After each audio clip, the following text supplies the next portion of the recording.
जिए भुट्टो, जिए मीर बाबुल खान भयो, जिए मीर आबिद हुसैन खान भयो।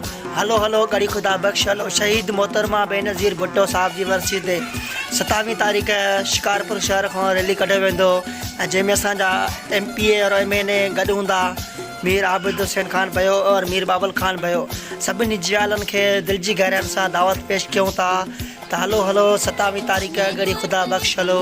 शहीद मोहतरमा बेनज़ीर भुट्टो साहब जी वरसी आहे ऐं हुते असांजो पाकिस्तान पीपल्स पार्टी बिलावल भुट्टो ज़रदारी साहब ख़िताब कंदो ऐं काफ़ी असांजा जियाला हूंदा, काफ़ी असांजियूं जियालियूं हूंदियूं ऐं ॾेखारींदासीं असां मुख़ालिफ़ पार्टी खे त भुट्टो जी ताक़त छा आहे, भुट्टो जो खून छा आहे ऐं इंशाअल्लाह ईअं ई भुट्टो साहब जा नारा हणंदा ईंदासीं इंशाअल्लाह। जब तक सूरज चांद रहेगा तो भुट्टो तेरा नाम रहेगा, गली गली शोर है भुट्टो सबसे ज़ोर है।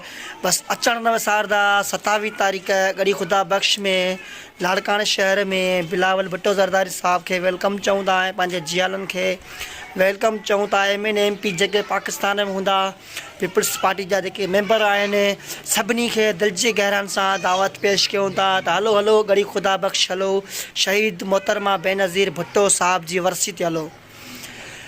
उम्मीद था कयूं असांजी ही वीडियो ज़रूरु पसंदि आई हूंदी। दोस्तनि खे असांजे YouTube चैनल खे ज़रूरु सब्सक्राइब कंदा ऐं दोस्तनि ताईं शेयर बि कंदा ऐं ईअं ई भुट्टो साहब जा नारा लॻाईंदा रहो। जिए भुट्टो, जिए पाकिस्तान जी आवाम, जिए असांजा जियाला।